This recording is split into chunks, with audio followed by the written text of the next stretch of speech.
الحمدللہ الصلاۃ والسلام علی رسول اللہ وعلی آلہ و اصحابہ اجمعین اما بعد رب اشرح لی صدری ویسر لی امری واحلل عقدۃ من لسانی یفقہوا قولی۔ قیامت کی نشانی کی اپنی سیریز میں انشاءاللہ آج ہم اپنی پانچویں نشست کا جو آغاز کریں گے، اور اس سے پہلے کی جو 4 نشست رہیں اس میں ہم نے کافی ڈیٹیل میں کئی ساری چیزیں پڑھی، اور پچھلی جو نشست تھی، پچھلا جو کلاس تھا اس میں ہم نے دجال کے بارے میں کافی ڈیٹیل میں پڑھا، امام مہدی کے بارے میں کچھ باتیں آئیں، عیسیٰ علیہ السلام کا نزول ہوگا اس بارے میں بات ہوئی، اور اس ہی دوران بیچ میں ایک دو بات جو آئی بار بار وہ یہ آئی کہ آخری ٹائم جب ہوگا تو اس ٹائم بہت ساری جو جنگ ہوں گی ان کے بارے میں کئی ساری حدیثوں میں ڈیٹیل آئی۔ تو انشاءاللہ آج کا جو ہمارا کلاس ہوگا وہ اسی پورے ٹاپک کے اوپر بیسڈ ہوگا کہ آخری ٹائم پہ کس کس طرح کی اور کیسی کیسی جنگوں کے بارے میں حدیث کے اندر آتا ہے، اور اس سے کیا چیزیں نکل کر کے آتی ہیں، کیا چیزیں اس کے اندر ہم اس سے کیا رزلٹ نکال سکتے ہیں، کیا کیا چیزیں ہم کو اس سے معلوم ہوتی ہیں۔ تو انشاءاللہ آج جو ہے جو ایک ٹاپک یہ تھا جو کہ اینڈ آف ٹائم سے کافی ریلیٹڈ ٹاپک ہے، اور جو حدیث کے اندر ہم پچھلے پڑھتے چلے آ رہے ہیں، انشاءاللہ آج جو ہے ہم سب سے پہلے اسی کے بارے میں ڈسکس کریں گے کہ کس طرح کی احادیث ہم کو ملتی ہیں جو کہ اس طرح کی جنگوں کے بارے میں ذکر اس کے اندر آتا ہے۔ تو سب سے پہلے تو بات یہ ہے کہ جس کی بھی حدیث ملیں گی اس میں آپ ایک حدیث ملتی ہے جس میں کہ آپ صلی اللہ علیہ وسلم نے فرمایا کہ ججمنٹ ڈے جو ہے، یعنی جو آخری ٹائم ہے، وہ اس سے پہلے جو ہوگا وہ قتال بہت زیادہ ہوگا۔ اچھا، اور اس میں پریڈکشن ایک طریقے سے پیشن گوئی آتی ہے کہ جو جنگ ہوں گی وہ بہت زیادہ ہوں گی، لیکن کون سی جنگ پہلے ہوگی کون سی جنگ بعد میں ہوگی، یعنی بہت ساری حدیث میں بہت ساری الگ الگ جنگوں کا ذکر آتا ہے، لیکن اس میں سے کون سی جنگ پہلے ہوگی کون سی جنگ بعد میں ہوگی، یہ جو ترتیب ہے اس کا کوئی بھی صحیح سیکوینس، کوئی ترتیب جو ہے ہمیں کسی حدیث سے نہیں ملتی ہے۔ اس لیے یہ ساری باتیں جو ہو انشاءاللہ آج کی بہت ساری باتیں ایسی جو ہوں گی جو میں بتاؤں گا وہ علماء کا اجتہاد ہوگا، یعنی علماء نے اس سے کیا سمجھا، کیا اس سے نتیجے جو ہے نکالے، اور اس سے وہ کس نتیجے پہ پہنچنے کے بعد انہوں نے اپنا جو اجتہاد دیا، یعنی اپنا جو انہوں نے ایک سینس لگانے کے بعد جو اپنا فائنل رزلٹ دیا، اس کے بارے میں انشاءاللہ ہم بات کریں۔ یعنی بہت سارے ایسی باتیں آئیں گی جو کہ ایک دم پوری طریقے سے حدیث میں منشن نہیں ہوں گی، لیکن ہم اس سے جو نتیجے اپنے آپ نکال سکتے ہیں 4-5 حدیثوں کو ایک ساتھ پڑھ کر کے، اور اس سے جو نتیجے نکال سکتے ہیں انشاءاللہ آج اس کے بارے میں ڈسکس کریں گے۔ تو جیسا کہ میں نے بتایا کہ بہت ساری حدیثوں کے بارے میں جو آتا ہے، کچھ جنگ کے بارے میں ذکر آتا ہے، اور اکثر حدیثیں جو ہوتی ہیں وہ کرپٹک، یعنی کرپٹک کا مطلب یہ ہوتا ہے کہ اس کے اندر جو بات لکھی ہوتی ہے وہ ایک دم کلیئر کٹ نہیں ہوتی ہے، بلکہ اس کو سمجھنا پڑتا ہے، اس کی تعویل کر کے اس کو صحیح سے سمجھنا پڑتا ہے۔ دوسری حدیث سے اگر کوئی ہم کو اس سے جو ملتی جلتی بات ملتی ہے تو اس سے ہم کو اس کے بارے میں صحیح نتیجہ نکالنا ہوتا ہے۔ تو سب سے پہلی بات، جیسا کہ میں نے بتایا کہ اس میں سب سے پہلی بات جو آتی ہے وہ جنگ کے بارے میں آتی ہے، اور وہ جنگ جو ہے وہ امنگس دا مسلم ہوگی، یعنی کہ مسلمانوں کے اندر جو اسلام کے ماننے والے ہیں ان کے اندر جنگ کے بارے میں ذکر آیا کہ سب سے پہلے جو ہے وہ مسلمانوں کے اندر آپس میں جنگ ہوں گی، لیکن وہ جنگ جو ہوں گی مطلب بہت بڑی جنگوں کا ذکر نہیں آیا ہے۔ اور ہم جیسا کہ جانتے ہیں کہ اس طرح کی جنگیں جو ہیں وہ صحابہ اکرام کے ٹائم سے جو ہے اس طرح کی جنگیں جو ہیں وہ شروع ہو گئی تھیں، جیسا کہ جنگ صفین ہے یا جنگ جمل ہے، اور اس طرح کی جو ہیں کچھ جنگیں جو تھیں وہ صحابہ اکرام کے ٹائم سے شروع ہو گئی تھیں۔ لیکن جو دوسری بات آتی ہے اس کے اندر وہ یہ آتی ہے کہ بہت ساری سول وار ایسی ہوں گی جو کہ مسلمس کے اندر ہوں گی، آپس میں مسلمانوں کے اندر ہی ہوں گی، اور یہ جو سول وار ہوں گی یہ پچھلی والی جو جنگیں نکل چکی ہیں اس سے کافی بڑی ہوں گی، اور اس کے اندر جو جس طرح کی جنگ ہوگی اس کا جو کہنا چاہیے کہ اس سے جو نقصان ہوگا وہ پچھلی والی سے زیادہ ہوگا جس طرح کی جنگیں پہلے نکل چکی ہیں، یعنی کہ ایک بہت بڑی جنگیں مسلمانوں کے اندر ہوں گی۔ یہ دوسری بات نکل کے آتی ہے، اور اس سے ایک بات جو نکل کے آتی ہے وہ یہ نکل کے آتی ہے کہ لاسٹ میں جو ایک ایسا جنگ ہوگی جو کہ جس کا کہ نام جو عربی جو نام آتا ہے وہ الملحمۃ الکبریٰ، یعنی کہ بہت بڑی جنگ، جس کو کہ انگریز یا جو کرسچن ہیں وہ اپنی بائبل میں جب اس کو لکھتے ہیں تو وہ وہاں پہ ارمیگڈون نام سے اس کو وہاں پہ ریفر کرتے ہیں، وہاں پہ ارمیگڈون نام سے اس کو وہاں پہ جانا جاتا ہے۔ تو اس طرح کی الملحمہ کے بارے میں جو ہے بہت ساری حدیث ملتی ہیں۔ اب یہ ملحمہ یعنی جو الملحمۃ الکبریٰ ہے وہ ایکچوئل میں کون سی جنگ ہے، اس کے بارے میں صحیح جانکاری جو ہے کس طریقے سے حدیثوں سے آتی ہے، انشاءاللہ ساری باتیں انشاءاللہ ہم آ کر کے پڑھیں گے۔ تو جیسا کہ میں نے بتایا کہ ساری باتیں جتنی بھی آتی ہیں وہ سب کی سب جو ہے یا تو کرپٹک ہیں، یعنی پوری طریقے سے ایک دم صاف بات اس میں نکل کر کے نہیں آتی، لیکن انشاءاللہ حدیثوں سے ہم نکالیں گے کہ صحیح اس کا رزلٹ کیا آتا ہے۔ تو اس سے بعد میں پتہ چلتی ہے بات کہ الملحمۃ الکبریٰ جو ہے، جیسا کہ میں نے بتایا کہ اس میں ایک جو مثال آتی ہے، یعنی ایک جو بات نکل کر کے آتی ہے وہ نکل کر کے آتی ہے کہ جو سب سے آخری میں جنگ ہوگی اور وہ جنگ جو کہ دجال اور عیسیٰ علیہ السلام کے بیچ میں ہوگی، اس کو الملحمۃ الکبریٰ کہا گیا ہے، یعنی کہ سب سے بڑی جنگ کہا گیا ہے۔ لیکن یہ بھی ایک اوپینین ہے، یعنی اس کے بارے میں ایگزیکٹ پوری طریقے سے یقین کے ساتھ نہیں کہا جا سکتا کہ یہ واقعی میں اسی کے بارے میں کہا جا رہا ہے یا نہیں کہا جا رہا ہے۔ یا بہرحال اس سے یہ سمجھ میں آتا ہے کہ اکثر جتنی بھی جنگ ہوگی، سب سے لاسٹ میں جو جنگ ہوگی وہ سب سے بڑی جنگ ہوگی، کیونکہ اس کے بعد پھر لوگ جو ہیں وہ تعداد بہت کم ہو چکی ہوگی اور جنگ کرنے کے لیے کوئی وجہ یا ریزن باقی نہیں ہوگا۔ بہرحال اللہ عالم، اللہ بہتر جانتا ہے اس بارے میں۔ تو سب سے پہلے جیسے ہم 2-3 باتیں نکل گیا کہ کنٹینیوسلی جو ہے جنگوں کا سلسلہ چلتا رہے گا، اور جنگ جو ہوگی وہ ایک ہی جگہ نہیں ہوگی، اور دنیا میں کئی جگہ پہ الگ الگ کنٹری کے اندر الگ الگ جنگ جو چل رہی ہوگی، اس میں بہت ساری جنگیں ایسی ہوں گی شروعاتی دور میں جو کہ امت کے اندر ہی آپس میں چل رہی ہوں گی، اس کے بعد پھر امت میں ہی بڑی جنگیں ہوں گی، اور لاسٹ میں پھر امت کے ساتھ یعنی کہ مسلمانوں کے ساتھ غیر مسلم جو ہوں گے وہ آپس میں ایک سمجھوتا کر کے ایک آرمی بنائیں گے، اور کسی تیسری طاقت کے خلاف جنگ ہوگی۔ اس طریقے کی بھی ایک جنگ جو ہے وہ آپس میں ہونی۔ بہرحال ہم اسٹارٹ کرتے ہیں سب سے پہلے ان ساری باتوں کو۔ تاریخ کی کتاب تاریخ ابن عساکیر، جس میں کہ ایک حدیث آپ صلی اللہ علیہ وسلم کی ملتی ہے، اور اس حدیث میں ایک صحابی ہیں جو کہ آپ صلی اللہ علیہ وسلم کے پاس آ کر کے سوال پوچھتے ہیں، یا رسول اللہ کہ ہماری جو حالت ہے اس ٹائم، ہم بہت زیادہ غریب ہیں اور بہت زیادہ مسکین ہیں، تو اس طریقے کہ ہماری جو حالت ہے وہ کب تک رہنے والی ہے، اور یہ ہمارے اوپر سے یہ جو غربت ہے وہ کیسے دور ہونے والی ہے۔ تو اس پر آپ صلی اللہ علیہ وسلم جو ہے وہ جواب میں ارشاد فرماتے ہیں کہ خوشیاں مناؤ اور اس بارے میں بالکل پریشان مت ہو، کیونکہ جو غریبی ہے یہ میری امت کے اندر باقی نہیں رہنے والی ہے، اور اللہ تعالیٰ جو ہے تمہیں بہت زیادہ مال و دولت سے نوازنے والا ہے۔ وہ ٹائم بہت جلدی آنے والا ہے، بہت جلد وہ ٹائم آئے گا جب تمہارے پاس مال و دولت بہت زیادہ ہوگی، اور اللہ تعالیٰ تمہارے لیے روم کے، فارس کے اور جو یمن ہے وہاں کے دروازے تمہارے لیے کھول دے گا۔ تو آپ صلی اللہ علیہ وسلم نے یہاں پہ ایک پریڈکشن فرمایا، ایک پیشن گوئی فرمائی، جس میں کہ آپ نے فرمایا کہ بہت جلد ایسا ٹائم آئے گا جب مال و دولت تمہارے اندر کثرت سے بھری ہوگی، اور تمہارے لیے اللہ تعالیٰ بڑی بڑی جو سلطنت آج کے ٹائم پہ ہیں، یعنی کہ یہ حدیث جس ٹائم آپ صلی اللہ علیہ وسلم نے بیان فرمائی، اس ٹائم پہ یہ بڑی بڑی سلطنت جیسے کہ رومن امپائر ہو گیا یا پرشین امپائر ہو گیا، تو یہ اتنی بڑی سلطنت تھی کہ اس کا مسلمان اس کے اوپر اٹیک کریں گے، اس کے اوپر جنگ لڑیں گے ان سے جا کر کے، اور مسلمان جو ہے وہ فتح یاب ہوں گے۔ اس کے بارے میں سوچنا بھی بالکل امپاسبل تھا، کیونکہ اس ٹائم مسلمانوں کی تعداد بہت کم تھی۔ مکہ جیسی چھوٹی سی جگہ کو فتح کرنے میں ہم کو اتنا ٹائم، کئی سال لگ گئے، تو اتنے بڑے بڑے امپائر جو ہیں، اتنی بڑی بڑی سلطنت جو ہیں، اس کو فتح کر پانا، اس کے بارے میں سوچ پانا بھی اپنے آپ میں بہت ہی ایک امپاسبل بات تھی۔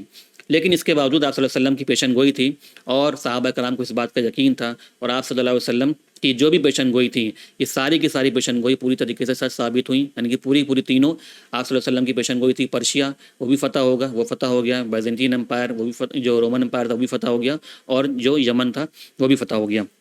اور اس حدیث میں آپ صلی اللہ علیہ وسلم نے آگے فرمایا تھا کہ جو دولت ہے وہ تمہارے اندر اتنی کثرت سے موجود ہوگی کہ اگر تم کسی کو صدقہ خیرات میں 100 دینار بھی دو گے تو وہ 100 دینار جو ہے وہ اس کو لگے گا جیسے کہ تم نے اسے کچھ بھی نہیں دیا۔ 100 دینار جو ہے اس کی جو قیمت ہے اس ٹائم پہ، جس ٹائم پہ آپ صلی اللہ علیہ وسلم یہ حدیث بیان کر رہے ہیں، اس ٹائم پہ اس 100 دینار کی قیمت بہت زیادہ تھی۔ لیکن آپ نے پیشن گوئی کری کہ ایک ٹائم ایسا آئے گا کہ 100 دینار بھی اگر کسی کو صدقے میں دو گے تو اس کو لگے گا کہ یہ تم نے کیا صدقہ دیا ہے، تم نے کچھ پیسہ دیا، اس کی تو کوئی ویلیو نہیں ہے۔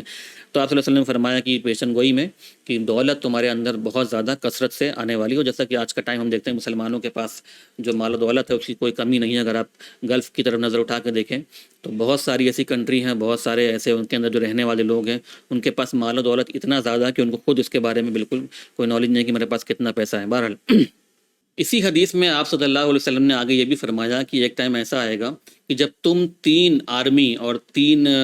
جو ہے الگ الگ جماعت میں الگ الگ فوج کے اندر بٹ جاؤ گے، تو اس کے جواب میں آپ صلی اللہ علیہ وسلم جب یہ فرمایا تو اس کے لیے ابن حوالہ نے جو ہے دوبارہ سوال پوچھا کہ جب یہ 3 آرمی بٹ جائیں گی آپس میں تو مجھے ان تینوں میں سے کون سی آرمی کے اندر ہونا چاہیے، یعنی میرے لیے کون سی آرمی بہتر ہوگی۔ تو اس پہ آپ صلی اللہ علیہ وسلم نے فرمایا کہ قیامت جب قریب آئے گی، جس طرح کی جب 3 آرمی آپس میں بٹ جائیں گی، تو آپ نے فرمایا کہ جو آرمی شام یعنی سیریا کے اندر جو آرمی ہوگی تمہیں اس کے ساتھ رہنا ہوگا، کیونکہ وہ جو ہیں وہ اللہ کے چوزن پیپل یعنی اللہ کے جو ہے وہ سلیکٹ کرے ہوئے پیپل ہیں، اللہ کے پسندیدہ لوگ ہیں۔ تم جب 3 آرمی بٹ جائیں تو تم ان 3 میں سے شام والی آرمی کی طرف ہونا۔ اسی طرح سے ایک اور حدیث جو ہے وہ سول وار کے بارے میں آتی ہے، جس میں کہ مسلمانوں میں آپس میں جنگ کا ذکر آتا ہے، اور اس میں یہ بات آتی ہے کہ کوئی خلیفہ ہوگا اور اس خلیفہ کے 3 بیٹے ہوں گے، اور وہ تینوں بیٹے جو ہیں وہ آپس میں جنگ کر رہے ہوں گے، اور ان کی جو جنگ کا جو وجہ ہوگی، جو ریزن ہوگا، وہ ایک بہت ہی بڑا کوئی مال و دولت یا خزانہ ہوگا جس کی وجہ سے وہ آپس میں ایک دوسرے سے جنگ کر رہے ہوں گے۔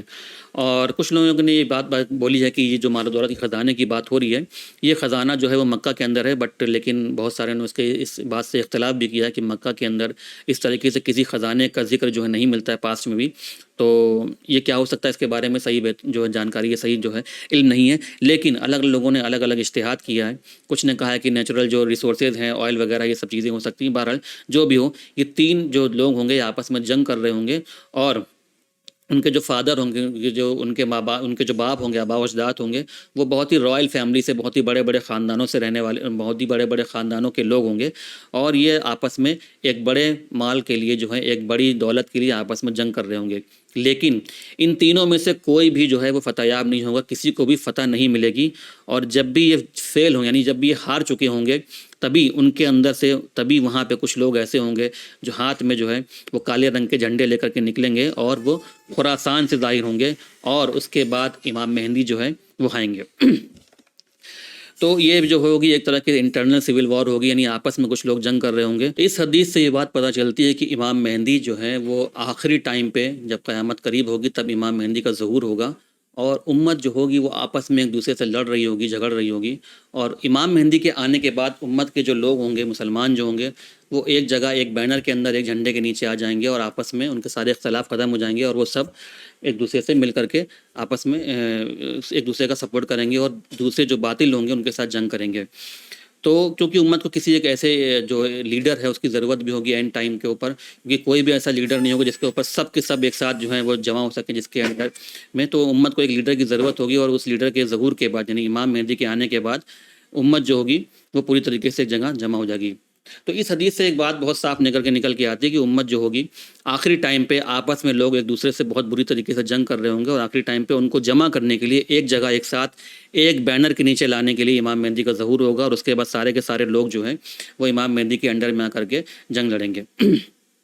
تو اس طریقے کی حدیثیں جب ہم پڑھتے ہیں تو ہم کو اس بات کا بہت خیال رکھنا چاہیے، اور اس اپنے آس پاس جو ہم آج ماحول دیکھ رہے ہیں دنیا کے اندر، اس چیز سے ہم کو، اس حدیث سے ہم کو یہ بات پتہ چلتی ہے کہ آج جو ماحول ہے وہ بہت زیادہ اس حدیث سے ملتا جلتا ہے، اور آج کے ٹائم پہ بہت ساری جو ایسی طاقتیں ہیں وہ آپس میں ایک دوسرے سے جنگ کر رہی ہیں، اور آپس میں جو ان کے بیچ میں اختلافات چلیں اس وجہ سے جنگ کر رہی ہیں۔ تو کہیں نہ کہیں یہ آج کے دور میں جو ماحول ہے وہ قیامت کی نشانیوں سے ملتا ہوا ہے، اور جو حدیث ہے وہ بالکل اسی طرف اشارہ کر رہی ہے جیسا کہ آج کے ٹائم پہ ہو رہا ہے۔ اسی طریقے کی ایک اور حدیث ملتی ہے جس میں کہ اس طریقے کی اور جنگوں کا ذکر ہوتا ہے، اور یہ حدیث ابن مسعود سے ملتی ہے۔ ابن مسعود جو کہ ایک بہت ہی فیمس صحابی ہیں، اور مدینہ سے نکلنے کے بعد کوفہ میں انہوں نے اپنا مدرسہ اسٹیبلش کیا تھا جہاں پہ وہ اپنے درس وغیرہ دیا کرتے تھے۔ تبھی ان کا ایک اسٹوڈنٹ، ان کا ایک شاگرد دوڑتا ہوا اچانک، ایک بار وہ درسگاہ میں بیٹھے تھے، دوڑتا ہوا ان کے پاس آتا ہے اور کہتا ہے کہ ابن مسعود جو ہے وہ قیامت آ گئی، قیامت آ گئی۔ اور اس نے کیا دیکھا ہوتا ہے؟ اس نے دیکھا ہوتا ہے کہ سورج جو ہے پوری طریقے سے بادلوں سے ڈھک چکا ہے، اور پورے آسمان میں بادل چھائے ہوئے ہیں، اور ایک طریقے سے یہ قیامت کی نشانیوں میں سے ایک نشانی تھی کہ جو ہے آسمان پوری طریقے سے ڈھک جائے گا بادلوں سے۔ تو بہت تیز چلاتا ہوا آتا ہے اور کہتا ہے ابن مسعود قیامت آ گئی، قیامت آ گئی، اور وہ چاہتا ہے کہ ابن مسعود اس کے اوپر جو ہے کچھ اپنی ڈیٹیل بتائیں، ہم کو کچھ اس میں رہنمائی دیں کہ کیا واقعی میں قیامت آ گئی ہے۔ اب جب وہ ابن مسعود اس شخص کو دیکھتے ہیں تو وہ کھڑے ہو جاتے ہیں اپنی جگہ کے اوپر، اور کھڑے ہونے کے بعد ابن مسعود کہتے ہیں کہ قیامت جو ہے وہ نہیں آ سکتی جب تک کہ تم کچھ چیزیں نہ دیکھ لو، کچھ نشانیاں نہ دیکھ لو۔ اچھا، یہاں پہ ایک پوائنٹ ہے بہت نوٹ کرنے والا، کہ جب بھی کوئی صحابی کسی بھی ایسی غیبی خبر کے بارے میں بتا رہا ہو جو کہ عام طور پہ اس کا جاننا اس صحابی کے لیے پاسبل نہیں تھا، تو وہ اگر کوئی ایسی بات بتا رہا ہے تو اس طریقے کی اس کی بات کو پورا وزن دیا جاتا ہے، یعنی اس کی صحابی کی ان کی اس بات کو پورا وزن دیا جاتا ہے، اور اس کو حدیث کا درجہ دیا جاتا ہے، کیونکہ وہ صحابی اپنی مرضی سے یا اپنے ذہن سے اس بات کو نہیں بتا رہے ہوتے ہیں، بلکہ ان کا جو انڈرسٹینڈنگ ہوتی ہے وہ یہ ہوتی ہے کہ انہوں نے وہ بات آپ صلی اللہ علیہ وسلم سے سنی ہوتی ہے، لیکن کئی بار وہ صحابی آپ صلی اللہ علیہ وسلم کا ذکر نہ کر کے صرف جو ہے بات وہیں سے شروع کر دیتے ہیں جہاں پہ جو بات آپ صلی اللہ علیہ وسلم نے کہی تھی، اور شروع میں وہ یہ نہیں بتاتے ہیں کہ میں نے یہ بات رسول اللہ صلی اللہ علیہ وسلم سے سنی تھی۔ جیسا کہ اس حدیث میں ہوتا ہے کہ یہ صحابی جو ہیں کھڑے ہوتے ہیں ابن مسعود، اور وہ کہنے لگتے ہیں کہ جو ہے قیامت تب تک نہیں آ سکتی جب تک کہ تم یہ چند نشانیاں نہ دیکھ لو۔ جب وہ یہ بات کہتے ہیں تو وہ یہاں پہ رسول اللہ کا ذکر نہیں کرتے ہیں، بلکہ بیچ میں حدیث میں اچانک سے بنا اس طرف دھیان دیے کہ وہ رسول اللہ کا ذکر کر گئے، وہ بیچ میں جگہ رسول اللہ کا ذکر کریں گے، لیکن یہاں پہ شروعات میں انہوں نے رسول اللہ کا کوئی ذکر نہیں کیا۔ تو اس طرح کی کوئی بات جب کوئی صحابی بیان کرے، چاہے وہ آخرت کے بارے میں ہو، ججمنٹ ڈے کے بارے میں ہو، جنت کے بارے میں ہو، جہنم کے بارے میں ہو، یعنی غیبی کوئی بھی خبر اگر صحابی دے رہا ہے تو اس کو ہمیشہ ایک درجہ جو ہے وہ اپ گریڈ کر کر کے اس کو حدیث کا درجہ دیا جاتا ہے. یہ ایک اسلام کے اندر رول ہے. تو جب ابن مسعود یہ بات شروع کرتے ہیں تو وہاں پہ وہ آپ صلی اللہ علیہ وسلم کا نام نہیں لیتے ہیں، لیکن بیچ میں حدیث میں وہ رسول اللہ صلی اللہ علیہ وسلم کا نام لیتے ہیں. اچھا، یہ حدیث جو ہے صحیح مسلم کی حدیث ہے، جس حدیث کے بارے میں ذکر کر رہا ہوں. اس حدیث میں ابن مسعود کہتے ہیں کہ قیامت تب تک نہیں آئے گی جب تک کہ تم چند نشانیاں نہ دیکھ لو. سب سے پہلی نشانی وہ بتاتے ہیں کہ جب قیامت آئے گی تو آخری ٹائم پہ ایسا ہوگا کہ لوگ وراثت جو ہے آپس میں تقسیم نہیں کر پائیں گے. کیونکہ ایک جنگیں اس طریقے سے اتنی زیادہ ہو رہی ہوں گی کہ آپس میں ایک دوسرے کی قتل و غارت کی وجہ سے لوگ ہی نہیں بچیں گے کہ ان کی آپس میں وراثت جو ہے وہ بانٹی جا سکے. کیونکہ جب فیملی نہیں رہے گی، جب وارث جو ہے وہ زندہ نہیں رہیں گے تو وراثت آخر کس کے اندر بانٹی جائے گی؟ تو پہلی نشانی بتائی کہ وراثت جو ہے وہ بانٹی نہیں جا سکے گی، آخری ٹائم پہ ایسا ہو جائے گا.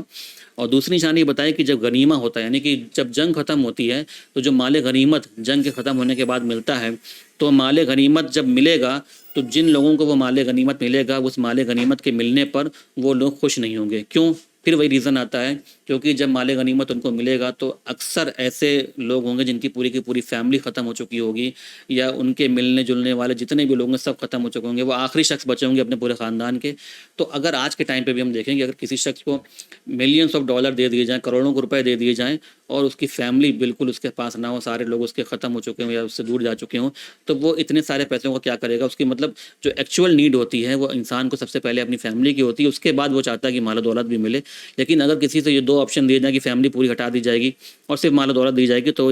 بہتر یہی ہے کہ وہ آدمی جو ہے یہی چنے گا کہ میرے پاس میری فیملی ہونی چاہیے. تو یہ دو پریڈکشن دیے، دو پیشن گوئی بتائی. تیسری بتائی کہ اس کے بعد ابن مسعود نے جو ہے وہ شام کی طرف جو ہے اشارہ کیا، سیریا کی طرف اشارہ کیا اور کہا کہ یہاں سے اس طرف سے جو ہے ایک فورس جو ہے، ایک آرمی، ایک فوج جو ہے وہ جمع ہوگی، جو کہ مسلمانوں کے خلاف جو ہے جنگ کرے گی، اور مسلمان جو ہیں وہ اس کے خلاف جو ہیں وہ اپنی ایک فوج بنائیں گے اور وہ جا کر کے ان سے لڑیں گے. اچھا، جب وہ اشارہ کرتے ہیں تو وہ صحابی جو ہیں، جو ان کے اسٹوڈنٹ یا شاگرد ہوتے ہیں، وہ ان سے پوچھتے ہیں کہ کیا آپ کا اشارہ روم کی طرف ہے؟ تو ابن مسعود اس کے اوپر کہتے ہیں ہاں، میرا اشارہ روم کی طرف ہے. اچھا، روم سے مراد یہاں پہ جو ہے وہ اکثر یوروپین جو سویلائزیشن ہے، یوروپ کی جو سویلائزیشن ہے، وہ یہاں پہ مراد اس سے لیا جاتا ہے. ابن مسعود کہتے ہیں ہاں، میرا اشارہ جو ہے وہ روم کی طرف ہے، اور جب وہ تمہارے خلاف جنگ کریں گے تو بہت ہی شدید جنگ تم لوگوں کے اندر آپس میں ہوگی، اور جو جنگ ہوگی اس کی وجہ سے جب لوگ جہاں پہ جایا کریں گے تو مسلموں کے اندر جب وہ پہلی بار جائیں گے تو اس میں سے کوئی بھی جو ہے وہ لوٹ کر کے واپس نہیں آئے گا. اس کے بعد وہ دوبارہ پھر جائیں گے اگلے دن، اس کے بعد بھی وہ جب وہاں سے واپس آئیں گے تو ان کو فتح حاصل نہیں ہوگی. اس کے بعد اگلے دن پھر جب وہ جائیں گے تو ایک اور جنگ ان کے بیچ ہوگی، اس کے بعد بھی وہ فتح حاصل کر کے واپس نہیں آئیں گے. پھر تیسرے دن وہ جائیں گے، پھر وہاں پہ جب جائیں گے تب بھی ان کو فتح حاصل نہیں ہوگی. اس کے بعد جب وہ چوتھے دن جائیں گے تو اللہ جو ہے ان کی فتح کو قبول فرمائے گا اور مسلمانوں کو یہاں پہ فتح ملے گی. یعنی لگاتار 4 دن تک کی جنگ ہوگی. پہلے دن جب جائیں گے تو اس میں سے کوئی واپس نہیں آئے گا، دوسرے دن جائیں گے تو جائیں گے، لڑائی ہوگی لیکن ان کو فتح حاصل نہیں ہوگی. تیسرے دن پھر جائیں گے، پھر لڑائی ہوگی، پھر جنگ ہوگی، اس کے بعد بھی ان کو کوئی فتح حاصل نہیں ہوگی. لیکن چوتھے دن جب وہ جائیں گے تو اللہ تعالیٰ ان کو فتح حاصل کرے گا. اچھا، کیا یہ جنگ وہی جنگ ہے جس کا کہ نام الملحمۃ الکبریٰ ہے، یعنی سب سے بڑی جنگ ہونے والی ہے؟ اگین اس کے بارے میں کوئی بھی صحیح جو دلیل نہیں ملتی کہ کیا واقعی میں یہ وہ جنگ ہے یا اس کے علاوہ کوئی دوسری جنگ ہوگی. تو ایک نشانی جو ابن مسعود نے یہاں پہ بتائی کہ قیامت کی نشانیوں میں سے ایک نشانی ہے کہ آخری ٹائم پہ تمہاری روم کے اندر ایک جنگ ہوگی اور وہاں 4 دن کی جنگوں کے بعد تمہاری وہاں پہ فتح ہوگی. اس کے بعد حدیث جو ہے آگے بڑھتی ہے اور کہتے ہیں کہ اسٹیٹمنٹ کے اندر کہ جنگ جو ہوگی وہ ایسی جنگ ہوگی اس سے پہلے اس طرح کی مارکاٹ، اس طرح کی جو تباہی جو ہے اس سے پہلے کسی جنگ میں آج تک کبھی نہیں دیکھی ہوگی، اور وہ اتنی زیادہ سیویئر ہوگی کہ آخری ٹائم پر جو جنگ ہوگی وہ اتنی زیادہ سیویئر ہوگی کہ آسمان میں ایک اڑتا ہوا پرندہ جو ہے وہ جب نیچے اترنے کے لیے کوشش کرے گا، نیچے اترنے کی آئے گا تو وہ پرندہ جو ہے وہ مرا ہوا نیچے اترے گا. اچھا، یہاں پہ ایک پوائنٹ جو ہے وہ نوٹ کرنے والی بات ہے کہ کوئی بھی جنگ اگر زمین کے اوپر ہو رہی ہے، اگر وہ تلواروں سے ہو رہی ہے، تیر کمان سے ہو رہی ہے، تو کیا آسمان میں اڑنے والا جو پرندہ ہوتا ہے اس کے اوپر اس کا کوئی اثر ہوتا ہے؟ بالکل قطعی کوئی اثر نہیں ہوتا ہے. لیکن آخری ٹائم پہ تو جنگ ہوگی، اس میں کس طریقے کے ہتھیار، کس طریقے کے ویپن یوز کرے جائیں گے کہ جس کا اثر جو ہے آسمان میں اڑنے والے پرندے کے اوپر بھی ہوگا اور وہ پرندہ اڑتے اڑتے اڑتے اچانک سے جو ہے وہ مر کر کے نیچے گر پڑے گا. یعنی یہ جو جنگ ہوگی آپس میں وہ اس طریقے کی جنگ نہیں ہوگی جو کہ پہلے ٹائم پہ ہوا کرتی تھی کہ جس سے نیچے جنگ ہونے والی، نیچے اگر جنگ ہو رہی تو آسمان کے اوپر اڑنے والے پرندے پہ کوئی اثر نہیں پڑ رہا. لیکن یہ جنگ ہو سکتا ہے کوئی اس طریقے کے ہتھیار استعمال کرے جائیں کہ پورے کے پورے ایٹماسفیئر کو اتنا زیادہ خراب کر دیں کہ اس ایٹماسفیئر کے اندر آنے والی کوئی بھی زندہ چیز جو ہے وہ اس سے زیادہ متاثر ہو اور وہ اس کی وجہ سے مر جائے.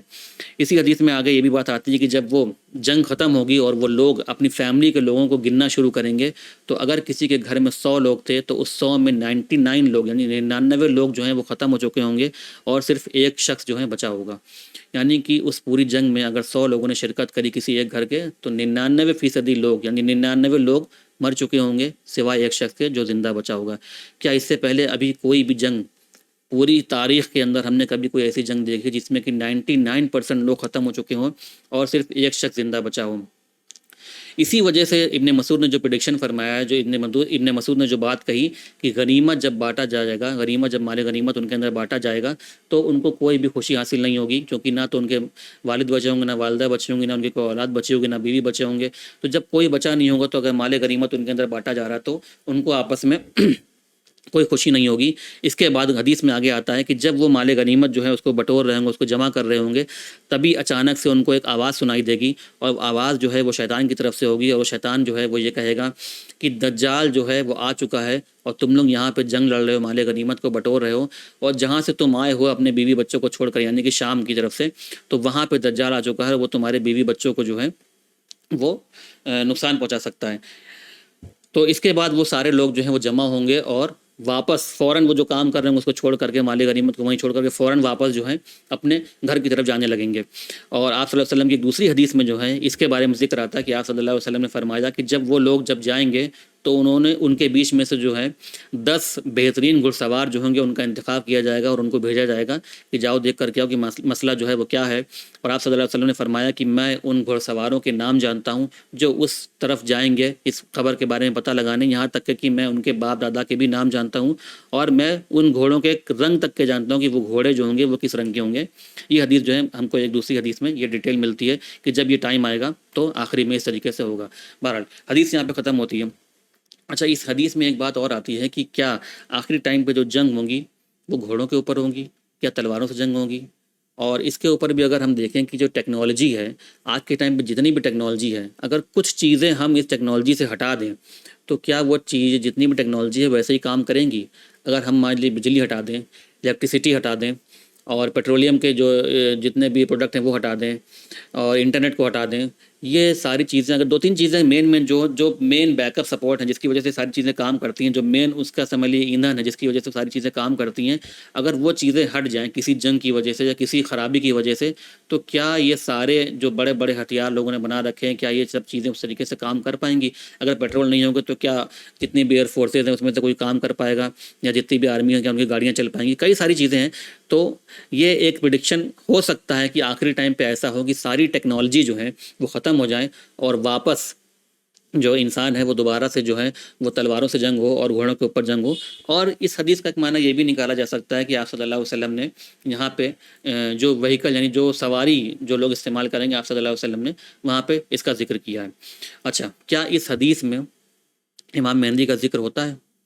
اس حدیث پوری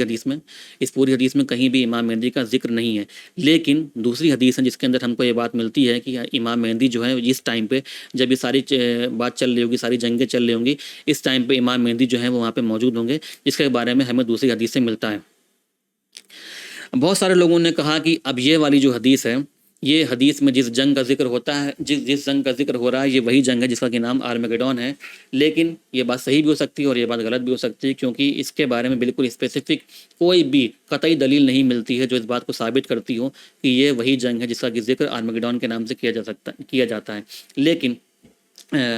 یہ بھی بات میں نے جیسا کہ پہلے بتایا کہ ضروری نہیں کہ یہ ایک ہی جنگ ہو سکتا ہے ایک کے بعد ایک کئی ساری جنگوں کی پوری سیریز چل رہی ہو اور یہ جنگیں جو ہیں وہ پوری دنیا میں الگ الگ جگہوں پہ الگ الگ ملک کے اندر چل رہی ہو، جہاں پہ ایک طرف مسلمان ہو اور دوسری طرف کے جو ہے وہ باطل کی طاقت ہو. اور آخری ٹائم پر جو آخری جنگ ہوگی وہ عیسیٰ علیہ السلام اور دجال کے بیچ میں ہوگی.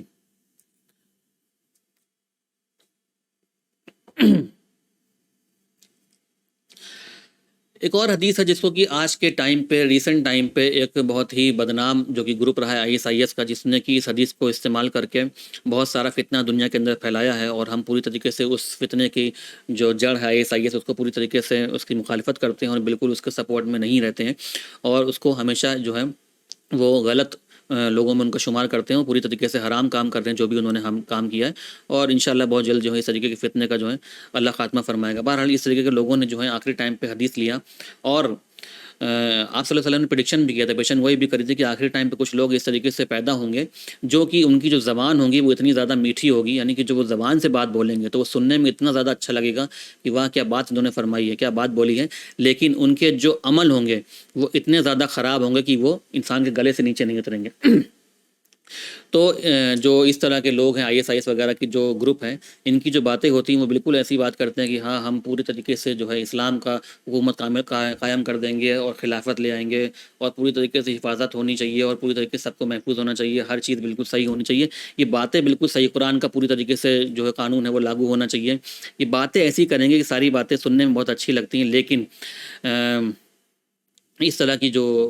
باتیں کرتے ہیں وہ خالی ان کی باتیں ہوتی ہیں، ایکچوئل میں ان کی جو ایکچوئل میں جو ان کا جو کام ہوتا ہے، جو ان کا جو عمل ہوتا ہے، وہ ان ساری باتوں کی بالکل جسٹ خلاف ہوتا ہے۔ تو جو حدیث اس گروپ نے اٹھائی تھی وہ حدیث جو ہے وہ صحیح مسلم کی حدیث ہے، اور اس میں آتا ہے کہ جیسا کہ پہلے بھی ذکر کر چکے ہیں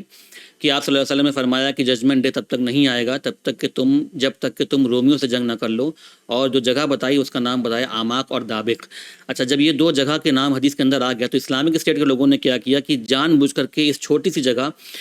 جو تھی اس کو جان بوجھ کر کے اس کے اوپر حملہ کیا، اس کے اوپر اٹیک کیا، اور اس کو اپنے انڈر میں لے لیا تاکہ وہ حدیث جو ہے وہ کسی طریقے سے فلفل کری جا سکے، اس حدیث کی جو بات ہے اس کو پوری طریقے سے لاگو کیا جا سکے۔ لیکن اسلام میں اس طریقے کی جو اسکرین پلے ہے، یعنی حدیث کو پڑھ کر کے آپ اس کو جا کر کے اسکرین پلے کریں، بالکل ویسا ہی وہاں پہ جا کر کے کرنے کی کوشش کریں کہ جو حدیث میں لکھا ہے ہم وہ چیز کر لیں، تو اس حدیث کی پیشن گوئی ہمارے اوپر جو ہے وہ پوری مکمل ہو جائے گی۔ اسلام میں اس کی اجازت نہیں ملتی ہے، جو بھی ہونا ہے وہ انشاءاللہ اپنے آپ ہوگا۔ اس طریقے سے پلان کر کر کے جانے والی بات جو ہے وہ اسلام میں بالکل جائز بھی نہیں ہے، اور بالکل اس سے پہلے کئی لوگوں نے کوشش بھی کری ہے، جیسا کہ ہم جانتے ہیں کہ جوہمان جو ایک شخص ہے جس نے کعبہ کے اوپر اٹیک کر کے کعبہ کو اپنے انڈر میں لینے کی کوشش کری، اور یہ دکھانا چاہا کہ وہ جو ہے وہ امام مہدی کا نزول ہو گیا، اور وہ امام مہدی ہے، اور آخر میں جو ہے یہ بات سمجھ میں آ گئی کہ نہیں، کئی ساری چیزیں جو ہیں انہوں نے پک اینڈ چوز کرا، یعنی کہ حدیث سے کچھ باتیں انہوں نے لیا اور اس کو جا کر کے وہاں پہ جا کے امپلیمنٹ کیا، اور یہ ثابت کیا کہ جو حدیث کے اندر لکھا ہے وہ ساری باتیں جو ہیں وہ ہماری جو پیشن گوئی پوری ہو گئی ہے، اور ہم ہی وہ شخص ہے جس کا کہ ذکر اس حدیث کے اندر ہو رہا ہے، لیکن اسلام کے اندر اس کی اجازت نہیں ہوتی ہے۔ تو اس طرح کا اسکرین پلے جو ہے انہوں نے کیا، اور دابق جیسی جو جگہ ہے اس کو وہاں پہ انہوں نے اٹیک کر کے اس کو اپنے انڈر میں لے لیا تھا۔ حدیث جو ہے وہ آگے آتا ہے، اس میں ذکر ہوتا ہے کہ جو بیسٹ پیپل ہوں گے دنیا کے اندر، جو بہترین ہوں گے وہ لوگ وہاں سے نکلیں گے، اور مدینہ کے لوگ جو ہیں وہ بھی وہاں سے نکلیں گے اور جا کر کے رومیوں سے جنگ کریں گے۔ تو یعنی جو لوگ ہوں گے وہ ڈفرینٹ پارٹ سے، دنیا کی الگ الگ جگہ سے وہاں سے نکل کر کے اپنے جو ہے اس جگہ پہ جا کر کے جنگ کریں گے جہاں پہ رومی لوگ جو ہیں وہ جنگ کرنے کے لیے جمع ہوں گے۔ اچھا، اس میں جنگ کے اندر جو ہے وہ ہوگا کیا، جو رومی ہوں گے جب وہ آئیں گے جنگ کے لیے اور وہاں پہ آ کر کھڑے ہوں گے، تو جنگ شروع ہونے سے پہلے رومی جو ہوں گے وہ مسلمانوں سے کہیں گے کہ دیکھو تم اس جنگ کے اندر بیچ میں ہٹ جاؤ، ہمیں تم سے جنگ نہیں کرنی ہے، بلکہ یہ جو گروپ ہے تمہارے ساتھ، جو دوسرا گروپ تمہارے ساتھ ہے جن لوگوں نے اپنے مذہب کو چھوڑ دیا ہے، اپنے دین کو چھوڑ دیا ہے، ہم ان سے جنگ کرنا چاہتے ہیں۔ اچھا، اس کے بیچ میں جو اس کا جو مطلب ہے، اس کا مطلب کیا ہوتا ہے انشاءاللہ ہم بتاتے ہیں۔ تو مسلمان جو ہیں وہ جواب دیں گے کہ یہ جو لوگ ہیں وہ ہمارے بھائی ہیں، اور ہم کسی بھی حالت میں اپنے بھائیوں کو اس جنگ کے میدان میں اکیلا نہیں چھوڑیں گے۔ اس کے بعد حدیث جو ہے وہ آگے بڑھتی ہے اور بتاتی ہے کہ جو ہے جنگ ہے وہ شروع ہوگی، اور 1/3 لوگ جو مسلمانوں کی آرمی ہوگی، مسلمانوں کی جو فوج ہوگی، اس میں سے 1/3 لوگ ایسے ہوں گے جو کہ جو ہے دغا بازی کریں گے، یا ڈر کی وجہ سے، خوف کی وجہ سے، ہار کی وجہ سے وہ اس جنگ کے میدان کو چھوڑ کر کے چلے جائیں گے، اور آپ صلی اللہ علیہ وسلم نے فرمایا کہ وہ لوگ ایسے ہوں گے جن کو کبھی بھی اللہ تعالیٰ معاف نہیں کرے گا۔ اس کے بعد 1/3 لوگ ایسے ہوں گے جو کہ جنگ کے دوران شہید کر دیے جائیں گے، اور آپ صلی اللہ علیہ وسلم نے فرمایا کہ یہ وہ لوگ ہوں گے جو کہ بہترین شہادت پانے والے لوگوں میں سے ہوں گے۔ اس کے بعد آپ نے فرمایا کہ اس کے بعد باقی بچے جو 1/3 لوگ ہوں گے وہ لوگ ہوں گے جو کہ اس جنگ کے اندر فتح پائیں گے اور دوبارہ کبھی ان کا کہیں کوئی امتحان نہیں لیا جائے گا. یعنی کہ مثال کے طور پہ جو قبر وغیرہ میں امتحان لیا جا سکتا ہو سکتا ہے آپ صلی اللہ علیہ وسلم کی جو ہے اس طرف جو ہے آپ صلی اللہ علیہ وسلم جو ہے اشارہ کر رہے ہوں. اس کے بعد آپ نے اشارہ کر کے اس کے بعد آپ نے پیشن گوئی کری کہ یہ جو 1/3 لوگ بچیں گے یہ 1/3 لوگ جو ہیں وہ قسطنطنیہ کو فتح کریں گے اور جب وہ قسطنطنیہ کو فتح کر لیں گے اس کے بعد وہ مال غنیمت جو ہے اپنے اندر آپس میں بانٹ رہے ہوں گے. تبھی شیطان وہاں پہ آ کر کے اس بات کو کہے گا کہ دجال جو ہے وہ ظاہر ہو چکا ہے, وہ جو ہے تمہارے جہاں سے تم اپنے بیوی بچوں کو چھوڑ کر کے آئے ہو اس جگہ پہ دجال ظاہر ہو چکا ہے اور وہ لوگ مال غنیمت کو وہیں پہ چھوڑ کر کے واپس اپنے اپنے گھر کی طرف لوٹیں گے اور وہاں جب جائیں گے تو پتہ چلے گا یہ جو خبر ہے اصل میں جھوٹی خبر تھی اور دجال ظاہر نہیں ہوا تھا, لیکن اس کے کچھ ٹائم کے بعد ہی دجال ظاہر ہوگا جیسا کہ ہم ذکر پہلے بھی کر چکے ہیں. اور اس کے بعد فجر کی نماز کے ٹائم ایک بار عیسیٰ علیہ السلام کا ظہور ہوگا جب امام مہدی فجر کی نماز پڑھانے جا رہے ہوں گے اور عیسیٰ علیہ السلام کے آنے کے بعد وہ دجال کے ساتھ جنگ کریں گے. بلکہ دجال کے ساتھ جنگ سے پہلے ہی جب دجال عیسیٰ علیہ السلام کو دیکھے گا تو دجال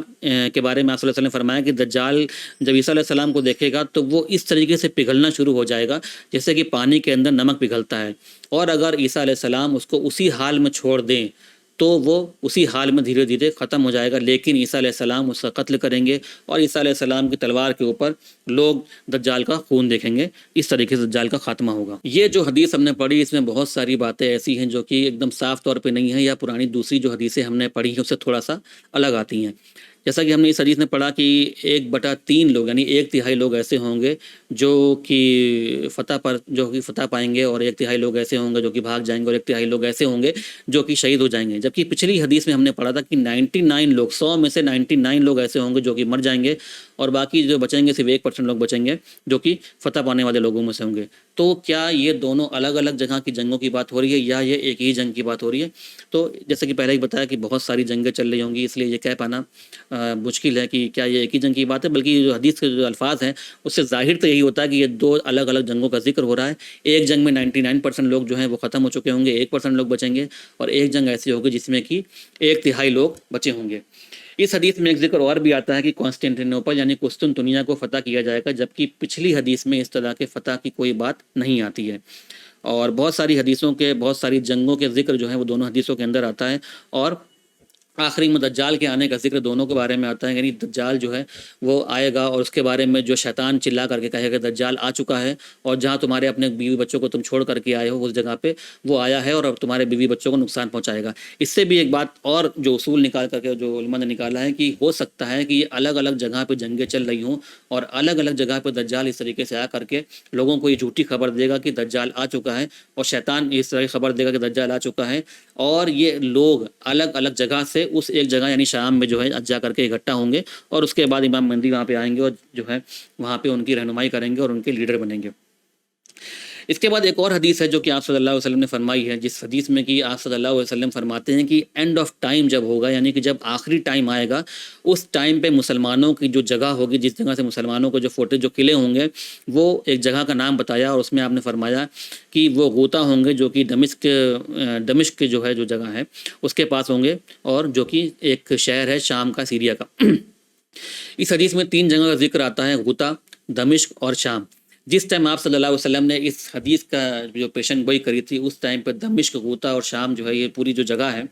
وہ بہت ہی فیمس کرسچن امپائر تھے, یعنی کہ کرسچن یعنی عیسائیوں کا وہاں پہ دبدبا تھا پوری طریقے سے اور وہ پوری طریقے سے وہاں پہ قابض تھے. ایسے ٹائم پہ آپ صلی اللہ علیہ وسلم نے یہ پیشن گوئی کری تھی کہ ایک ٹائم ایسا آئے گا جب اس جگہ پہ مسلمانوں کا جو فتح ہوگی, مسلمان اس کے جگہ کے اوپر قابض ہوں گے, بلکہ ان کا مین سینٹر جو ہوگا, جو مین فورٹریسز وغیرہ ان کے ہوں گے وہ اسی جگہ کے اوپر ہوں گے. اور آخری ٹائم پہ یہ ہوگا جبکہ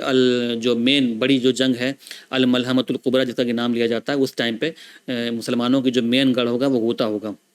اچھا, شام جس کا کہ ذکر ہم کرتے ہیں, شام کا جو ذکر ہے اس شام کو ہم آج کے ٹائم پہ جو شام ہے اس کے اوپر اگر قیاس کر رہے ہیں تو یہ ہماری غلطی ہوگی, کیونکہ اس ٹائم پہ جس ٹائم پہ آپ صلی اللہ علیہ وسلم نے شام جس جگہ کو کہا تھا وہ جگہ وہ آج کا شام نہیں, آج کا سیریا نہیں جس کو کہ ہم آج سیریا سمجھتے ہیں. کیونکہ جب اس جگہ کا بٹوارہ ہوا تھا اور اس بٹوارے کے بعد جو الگ الگ جو سٹیز یا الگ الگ جو کنٹری بنائی گئی تھی وہ 4 جگہ کو جوڑ کر کے اس ٹائم کا شام ہوا کرتا تھا. اور وہ 4 جگہ کون سی ہے؟ پہلی تو سیریا ہے جس کو کہ آج ہم سیریا کہتے ہیں, دوسرا جارڈن ہے, تیسرا پیلسٹائن ہے، اور چوتھی وہ جگہ ہے یعنی کہ اسرائیل ہے، جس کا کے اوپر اسرائیل یہودیوں کا آج کے ٹائم پہ قبضہ ہے۔ یہ جو پوری جگہ ہے، سیریا، جارڈن، فلسطین اور اسرائیل، یہ پورا ملا کر کے اس ٹائم پہ آپ صلی اللہ علیہ وسلم کے ٹائم پہ شام ہوا کرتا تھا، جس کو کہ آپ صلی اللہ علیہ وسلم بلاد الشام کہا کرتے تھے۔ تو یہ بات ہمارے سمجھنا بہت ضروری ہے کہ جس ٹائم پہ آپ صلی اللہ علیہ وسلم نے فرمایا کہ آخری ٹائم پہ مسلمانوں کا جو گڑھ ہوگا، جو مین جگہ ہوگی جہاں سے مسلمان جنگ کر رہے ہوں گے، وہ جگہ شام ہوگی۔ تو اس کا مطلب یہ پورا علاقہ آ گیا جس کے اندر سیریا، جارڈن، پیلسٹائن اور اسرائیل آئے گا۔ جیسا کہ میں نے بتایا کہ اینڈ آف ٹائم میں جب لوگ ہوں گے تو ان کے اوپر الگ الگ طریقے کے جو ہیں فتنے ان کے اوپر حاوی ہوں گے، اور مسلمان جو ہے وہ یونائٹ نہیں ہوں گے ایک دوسرے کے اندر، ایک دوسرے سے بالکل جنگ کر رہے ہوں گے، اور الگ الگ جگہ سے لوگ نکل کر کے آئیں گے۔ اور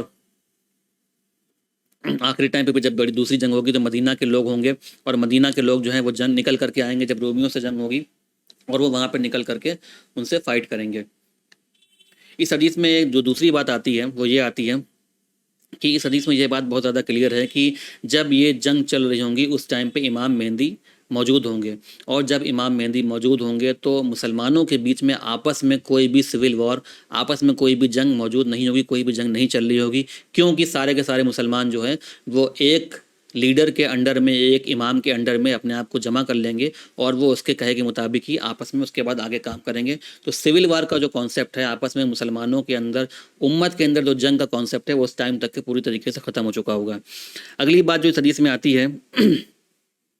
کہ بہت ساری جنگیں ہوں گی، کیونکہ اس حدیث میں آتا ہے کہ 1/3 لوگ ہوں گے جو کہ فتح حاصل کریں گے، جبکہ دوسری حدیث میں آتا ہے کہ صرف 1% لوگ جو ہیں وہ بچے ہوں گے، باقی سارے لوگ جو ختم ہو چکے ہوں گے۔ اور اس حدیث میں یہ بات بھی آتی ہے کہ اس جو جنگ کا جو اثر ہوگا وہ اتنا زیادہ ہوگا، جس میں 99% لوگ ختم ہو چکے ہوں گے، کہ ایک پرندہ جو کہ آسمان میں اڑ رہا ہوگا وہ بھی دھیرے دھیرے کر کے زمین کے اوپر مر کر کے گر پڑے گا۔ تو وہ وار کس طریقے کی، کوئی کیمیکل وار ہوگی یا نیوکلیر وار ہوگی، اس کے بارے میں کہہ پانا بھی پاسبل نہیں ہے۔ بہرحال وہ جنگ جو ہوگی وہ بالکل الگ طریقے کی ایک جنگ ہوگی۔ اگلی بات جو اس حدیث سے نکل کر کے آتی ہے وہ یہ آتی ہے کہ روم جو ہیں وہ ایکچوئل میں کون لوگ ہیں۔ تو روم کے بارے میں جو اکثر رائے آتی ہے کہ یہ اکثر جو ہوگا ایک بڑا گروپ، ایک بڑا طبقہ جو ہوگا وہ وہ اسلام کے اندر کنورٹ ہو جائے گا، یعنی رومیوں کے اندر ایک بڑا طبقہ اسلام کے اندر کنورٹ ہو جائے گا، اور وہ لوگ جو مسلمانوں کی طرف آ جائیں گے، اور جس کو کہ رومی آ کر کے کہیں گے، جیسے کہ میں ابھی ذکر کر رہا تھا کہ رومی جو ہیں وہ آ کر کے مسلمانوں سے کہیں گے دیکھو ہمیں تم سے کوئی جنگ نہیں لڑنی ہے، یہ ہمارے لوگ جو تمہاری طرف آ گئے ہیں ان کو ہمیں واپس کر دو، ہمیں اصل میں ان سے جنگ لڑنی ہے۔ اور مسلمان کیا کہیں گے کہ نہیں، یہ اصل میں تمہارے لوگ نہیں ہیں، یہ ہمارے لوگ ہیں، اور اللہ کے لیے،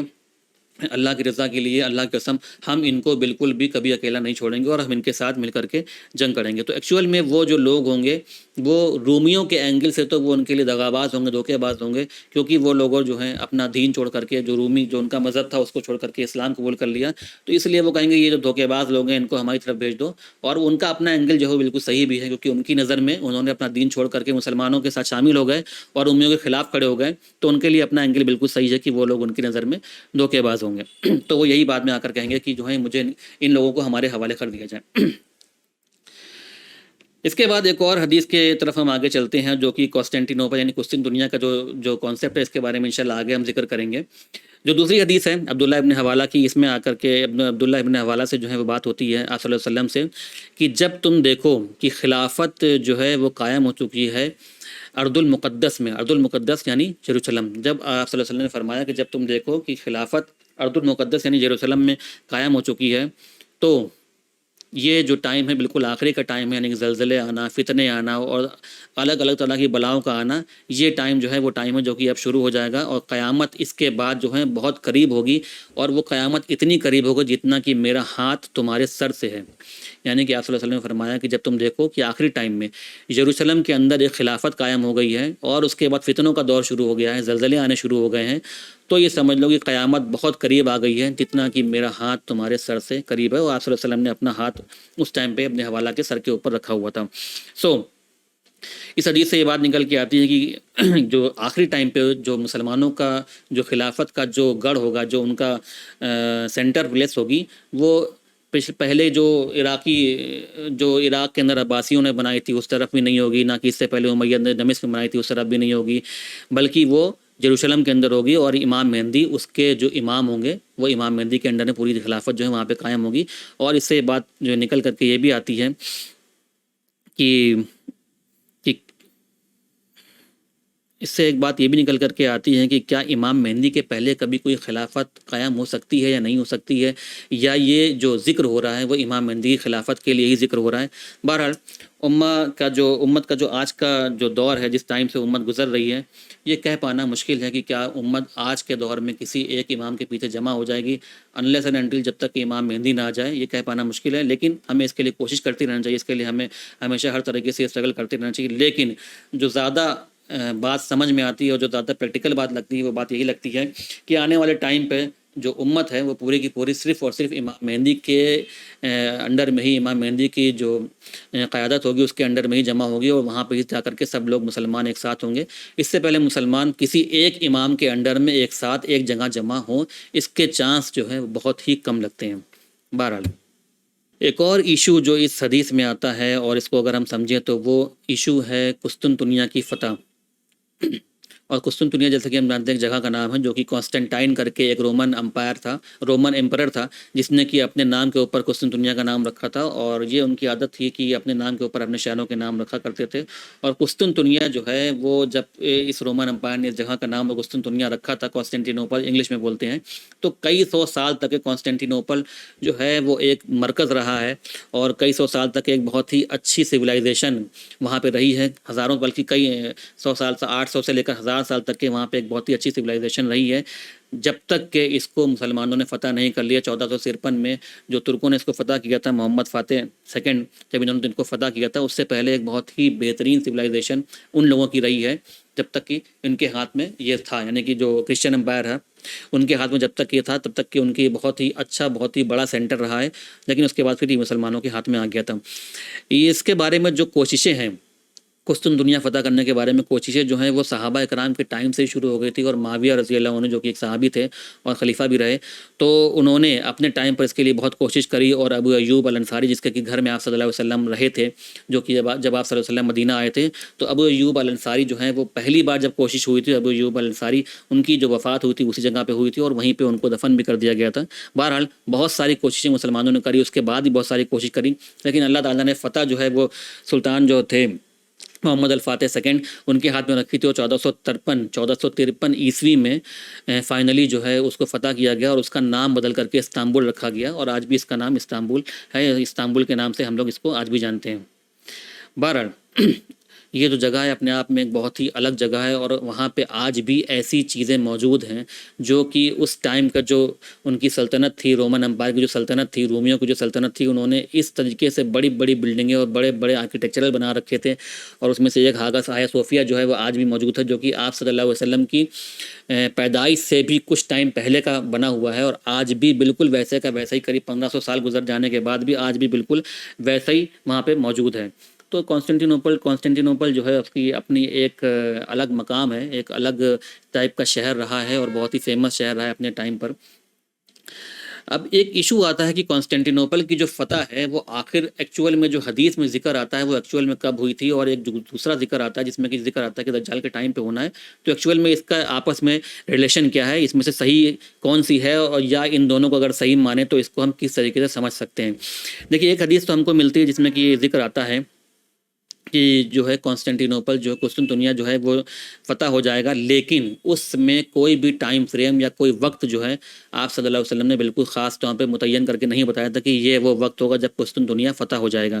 لیکن دوسری حدیث ملتی ہے جس میں کہ یہ بات آتی ہے قسطنطنیہ ایسے ٹائم پہ فتح ہوگا جب بالکل اینڈ آف ٹائم، یعنی بالکل دنیا کے آخری کا ٹائم چل رہا ہوگا، اور اس کے بعد جو ہے وہاں پہ دجال آ جائے گا، اور مسلمان جو ہیں پھر وہ واپس اس طرف جائیں گے جہاں پہ دجال کے آنے کا ذکر ہوگا۔ تو یہ دو حدیثیں ہم کو ملتی ہیں۔ اب کیا یہ دونوں حدیثیں صحیح ہیں؟ تو دونوں حدیثوں کو اگر ہم صحیح سمجھیں تو چونکہ دونوں صحیح حدیث ہیں، دونوں حدیثوں کو ایک ساتھ سمجھیں کیسے، تو اس کے لیے کچھ نے جو تعویل دی ہے، کچھ جو اس نے انڈرسٹینڈنگ دی ہے وہ یہ دیا ہے کہ ہو سکتا ہے کہ آخری ٹائم پہ ایسا ہو کہ قسطنطنیہ جو ہے وہ مسلمانوں کے ہاتھ سے نکل جائے. اور بیچ میں ایک بار ایسا ہو بھی چکا ہے کہ اتا ترک جیسے جو لوگ وہاں پہ جنہوں نے گورنمنٹ چلائی ہے وہ پوری طریقے سے اسلامک جو ہے اس کو فالو نہیں کرتے تھے، بلکہ وہ خود کو مسلمان کہتے ضرور تھے، لیکن وہ پوری طریقے سے مسلمان کے فریم کے اندر نہیں آتے تھے، اور ایک طریقے سے وہاں پہ جو ہے وہ دارالکفر تھا وہ. تو یہ ٹائم بیچ میں ایک بار آ بھی چکا ہے، لیکن آج کے ٹائم پہ پریزنٹ ٹائم پہ الحمدللہ وہاں پہ اس ٹائم مسلمانوں کی جو ہے پوری طریقے سے حکومت ہے. لیکن ہو سکتا ہے کہ ایک ٹائم ایسا آئے کہ مسلمانوں کے ہاتھ سے قسطنطنیہ نکل جائے اور دوبارہ سے وہ اس کو فتح کیا جائے، اور تب وہ حدیث جو ہے وہ اپلیکیبل ہے، وہ حدیث اپلائی ہو جس میں کہ آپ صلی اللہ علیہ وسلم نے فرمایا کہ اینڈ آف ٹائم یعنی آخری ٹائم پہ قسطنطنیہ کو فتح کیا جائے گا، اور وہ دجال والا جو پورا معاملہ ہے وہ پورا پھر سے ہو. اچھا، دونوں حدیثوں میں ایک چیز اور بھی ہے جو کہ دونوں حدیثوں میں ایک دوسرے سے بالکل فرق ہے، اور اس میں یہ ہے کہ جب آخری ٹائم پہ قسطنطنیہ فتح ہوگا تو وہ ایک معجزے کی طرح ہوگا، اور اس میں کسی بھی طرح کا کوئی بھی خوریزی نہیں ہوگی، کوئی بھی خون نہیں بہے گا. جبکہ پہلی بار جب 1453 میں سلطان فاتح نے اس کو فتح کیا تھا تو بہت زیادہ لمبے دنوں، کئی دنوں تک کی لڑائی چلی تھی، کئی مہینوں تک کی چلی تھی. وہاں ملٹری بھی تھی، ان کے پاس نیوی بھی تھی، کئی لوگ جو تھے وہاں پہ شہید بھی ہوئے تھے، ان کے بھی اور دونوں طرف کے. تو ایک بہت لمبی اور طویل جنگ وہاں پہ رہی. لیکن دوسری حدیث جو آتی ہے اس میں اس طرح کی بات آتی ہے کہ قسطنطنیہ جب دوبارہ فتح ہوگا تو وہاں پہ کوئی بھی کسی طریقے کا کوئی بھی خون خرابہ نہیں ہوگا. اس میں ایک حدیث ہے جو کہ ہلکی سی اس میں ایک ضعیف ہونے کا اس میں وہ آتا ہے، یعنی ویک حدیث ہے، کیونکہ اس میں جو راوی ہے اس میں سے ایک راوی جو ہے وہ ویک ہے، حدیث جو روایت کرنے والا راوی ہے وہ ضعیف راوی ہے. بہرحال وہ حدیث جو ہے وہ ایک ڈیٹیل بہت اچھی دیتی ہے، تو اس کو انشاءاللہ ہم یہاں پہ ایک نالج کے پرپس سے، ایک انڈرسٹینڈنگ کے پرپس سے انشاءاللہ ہم بیان کیے دیتے ہیں.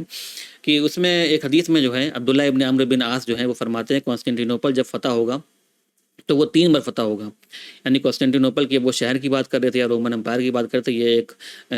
بات جو ہے وہ اپنے آپ میں ایک سوال ہے کہ یہ وہ پوری کس کی بات کرتے. بہرحال اگر اس کو ہم قسطنطنیہ یا قسطنطنیہ ہی لیں تو وہ بتاتے ہیں کہ قسطنطنیہ جو ہے وہ 3 بار میں فتح ہوگا. سب سے پہلی بار جو ہوگا کہ جب جاؤ گے اس کے اوپر جنگ کرنے کے لیے، اٹیک کرنے کے لیے، تو تمہیں فتح حاصل نہیں ہوگی. جب دوسری بار تم اس کے اوپر جا کر کے اٹیک کرو گے تو تمہارے اور قسطنطنیہ کے بیچ میں ایک صلح ہو جائے گی، اور اس صلح کی وجہ سے مسجد جو ہے اس قسطنطنیہ یا قسطنطنیہ کے اندر بہت بڑی تعداد کے اندر بن جائیں گی. اور جیسا کہ ہم جانتے ہیں کہ 1453 سے پہلے اس کے اندر کوئی بھی مسجد نہیں تھی، لیکن آج اگر ہم جائیں تو وہاں پہ بے شمار مسجدیں موجود ہیں. بہرحال پھر یہ ساری حدیثیں جیسا کہ میں بتاتا ہوں کرپٹک حدیث ہوتی ہیں، یعنی کہ پوری طریقے سے ایک دم ایگزیکٹ اور صاف بات نہیں ہوتی، اس کو آپ کو سمجھنا پڑتا ہے، انڈرسٹینڈنگ اس سے نکالنی پڑتی ہے. تو نے فرمایا عبداللہ بن عمرو بن عاص نے کہ اس دوسری بار میں جو تمہارے اور ان کے بیچ میں جو ہے ایک صلح ہوگی، اور اس کے بعد وہاں پہ مسجد جو ہے وہ بڑی تعداد میں بن جائیں گی، کئی ساری مسجدیں بن جائیں گی. اس کے بعد فرماتے ہیں کہ تیسری بار جب تم جاؤ گے وہاں پہ جنگ کرنے کے لیے تو اس بار اللہ تعالیٰ تمہیں فتح دے گا، اور فتح جو ہوگی وہ صرف اور صرف تکبیر کے ذریعے ہوگی. اور جب تکبیر کہی جائے گی اللہ اکبر لا الہ الا اللہ، تو اس طرح کی جب تکبیر کہی جائے گی تو 1/3 قسطنطنیہ جو ہے وہ پوری طریقے سے نیست و نابود ہو جائے گا. 1/3 قسطنطنیہ جو ہے وہ آگ میں جل جائے گا، اور 1/3 قسطنطنیہ جو بچے گا وہ تم لوگوں کے ہاتھ میں آئے گا، یعنی تمہاری فتح ہوگی، اور وہ تمہارے لیے ایز اے مال غنیمت کے طور پہ وہ تم کو مل جائے گا. جیسا کہ میں نے بتایا پہلے بھی کہ یہ حدیث جو میں بتا رہا ہوں یہ حدیث جو ہے وہ ویک ہے. لیکن اس کے بعد ایک دوسری حدیث آتی ہے، اور جب ان دونوں حدیث کو ایک ساتھ ملا کر کے ہم لیتے ہیں تو اس حدیث کا مطلب تھوڑا بہت سمجھ میں ہم کو آتا ہے. اچھا، اب جو میں حدیث بتانے جا رہا ہوں وہ حدیث پوری طریقے سے صحیح ہے، اور وہ حدیث صحیح مسلم کے اندر ہے. اس صحیح مسلم کی حدیث میں آپ صلی اللہ علیہ وسلم فرماتے ہیں کہ کیا تم نے ایک ایسے شہر کے بارے میں سنا ہے جو کہ آدھا پانی ہو اور آدھا زمین ہو؟ یا آپ نے فرمایا، دوسرے الفاظ آتے ہیں کہ کیا تم نے کسی ایک ایسے شہر کے بارے میں سنا کہ جس میں کہ کچھ ایک پارٹ ایسا ہو جو پانی کے طور پہ ہو، اور کچھ ایک پارٹ ایسا ہو جو کہ زمین کے طور پہ ہو؟ تو بہت سارے میجورٹی آف علماء، یعنی میجورٹی آف جو اسکالرس ہیں، ان کی جو رائے ہے وہ یہ رائے ہے کہ یہ جو ذکر ہو رہا ہے، کیونکہ اس حدیث میں کسی جگہ کا نام نہیں لکھا ہے، لیکن ایک اشارے کے طور پہ بات فرمائی گئی ہے کہ تم کوئی ایسی جگہ کے بارے میں جانتے ہو جس میں کہ آدھا پانی ہو اور آدھا زمین ہو. تو علماء کا اس کے اوپر، اکثر علماء کا اس کے اوپر جو ایک رائے ہے وہ یہ ہے کہ یہ جگہ جو ہے وہ قسطنطنیہ ہے. اور اس کے بارے میں جو ہے علماء کے جو ہے وہ ایک رائے بنتی ہے قسطنطنیہ ہی وہ جگہ ہے جہاں پہ آپ صلی اللہ علیہ وسلم جس کا ذکر کر رہے ہیں اس حدیث کے اندر. آپ صلی اللہ علیہ وسلم نے صحیح مسلم کی حدیث میں فرمایا کہ قیامت تب تک نہیں آئے گی جب تک کہ 70,000 لوگ بنی اسحاق میں سے اس کو فتح نہیں کر لیتے. بنی اسماعیل کا ذکر آپ نے نہیں کیا بلکہ بنی اسحاق کا ذکر کیا، جب تک کہ 70,000 لوگ اس کو فتح نہیں کر لیں گے۔ اور وہ جو جنگ ہوگی وہ کسی تلوار اور کسی ایسے چیز سے نہیں ہوگی، بلکہ صرف اور صرف تکبیر سے مسلمان قسطنطنیپل کو فتح کر لیں گے، اور تکبیر کہیں گے لا الہ الا اللہ اللہ اکبر، اور جب وہ اس طرح کی تکبیر کہیں گے تو ایک طرف کی دیوار وہاں کی ڈھہ جائے گی، اس کے بعد دوبارہ وہ کہیں گے اللہ اکبر اکبر لا الہ الا اللہ، دوبارہ دوسری طرف کی دیوار ڈھہ جائے گی، پھر تیسری بار کہیں گے تیسری دیوار ڈھہ جائے گی، پھر چوتھی بار کہیں گے تو چوتھی دیوار بھی گر جائے گی۔ اس کے بعد مسلمان جو ہے اس شہر کے اندر جا کر کے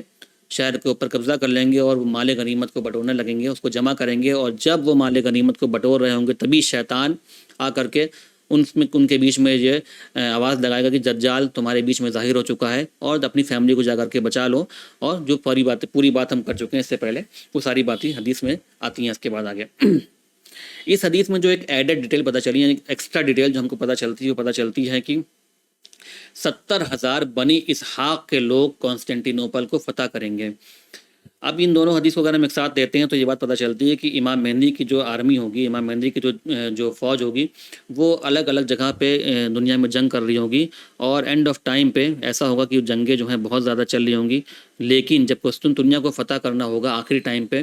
تو بنی اسحاق کے لوگ ہوں گے، 70,000 ان کی تعداد ہوگی، اور یہ 70,000 سے مطلب یہ بھی نہیں ہوتا کہ 70,000 ایگزیکٹ تعداد ہو، ان کی تعداد اس کے آس پاس کچھ ہوگی، اور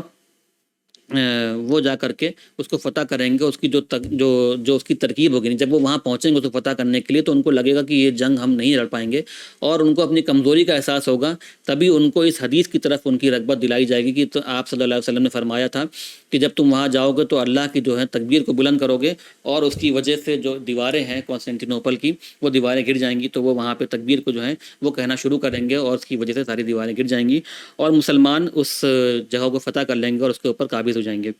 اب اس حدیث میں ایک ذکر آیا بنی اسحاق کا۔ اب یہ بنی اسحاق کون ہے؟ تو کچھ لوگوں نے یہ بات کہی کہ ہو سکتا ہے کہ جو راوی ہے اس سے غلطی ہو گئی ہو، لیکن یہ بات جو ہے اپنے آپ میں صحیح نہیں، کیونکہ یہ بنی اسحاق کوئی کامن ٹرم نہیں ہے جو بہت زیادہ استعمال ہوتا ہو۔ بنی اسرائیل جو ہے وہ ایک ٹرم ہے جو کامن استعمال ہوتا ہے، لیکن بنی اسحاق جو ہے وہ کوئی کامن ٹرم نہیں ہے، اور یہود کے لیے بھی بنی اسحاق کا ٹرم، یعنی بنی اسحاق کا جو لقب وہ استعمال نہیں کیا جاتا، بلکہ ان کے لیے بنی اسرائیل کا لقب جو ہے وہ استعمال کیا جاتا ہے۔ دوسرا جو اس کی ایک تعویل ہے وہ یہ ہے کہ اس کا مطلب یہ ہو سکتا ہے کہ بہت سارے یہود جو ہیں وہ کنورٹ ہو جائیں گے اسلام میں، اسلام جو مذہب ہے اس کو، اسلام جو دین ہے اس کو اپنا لیں گے، اور اسلام کو اپنانے کی وجہ سے جو ہے ان کو یعنی ان کا جو اوریجنل جو ان کا جہاں سے یہ پیدا ہوئے تھے ان کا نام وہی رکھا گیا بنی اسحاق، لیکن بعد میں یہ لوگ جو ہیں وہ اسلام کو قبول کر لیں گے۔ اس لیے جب اس حدیث میں آپ صلی اللہ علیہ وسلم ان لوگوں کا ذکر کیا تو آپ نے ان کو ان کے اوریجنل جو نام تھا ان کا بنی اسحاق، یعنی انہی کی اولادوں کے اندر سے یہ لوگ تھے، تو آپ نے ان کا وہی نام وہاں پہ لیا۔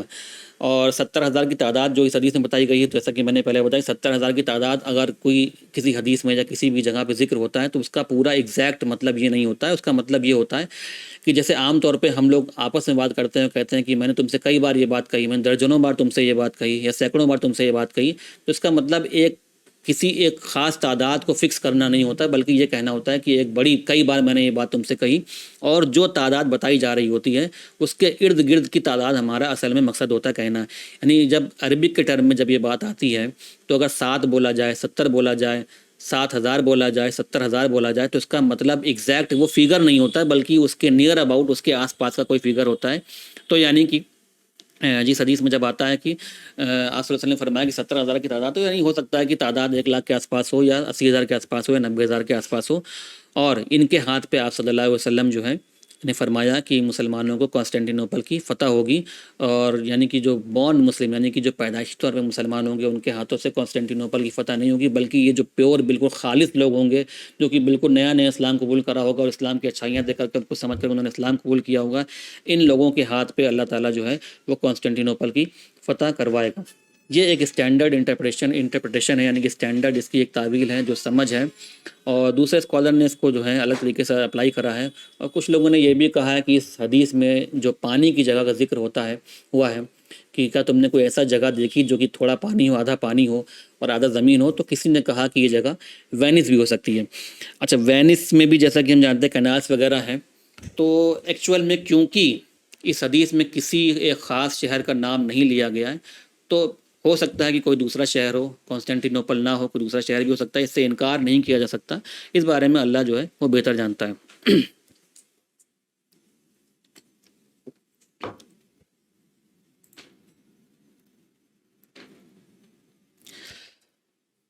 ایک طرح کی حدیث جو کہ رہ گئی ہے ذکر کرنے کے لیے، اور وہ یہ ہے کہ آخری ٹائم پر ایسا ہوگا کہ مسلمان اور رومی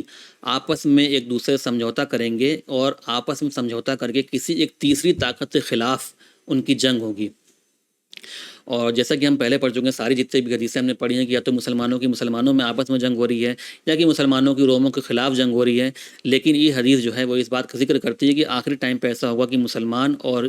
رومیوں کے بیچ میں آپس میں ایک صلح ہوگی، اور اس صلح کے بعد جو ہے وہ دونوں مل کر کے ایک تیسری نان مسلم طاقت کے خلاف ان کی جنگ ہوگی، اور اس میں بعد میں ان کو فتح بھی حاصل ہوگی، مسلمانوں کو اور رومیوں کو، اور وہ جو تیسری طاقت ہوگی وہ اس کو وہاں پہ ہرا دیں گے۔ اور اس کے بعد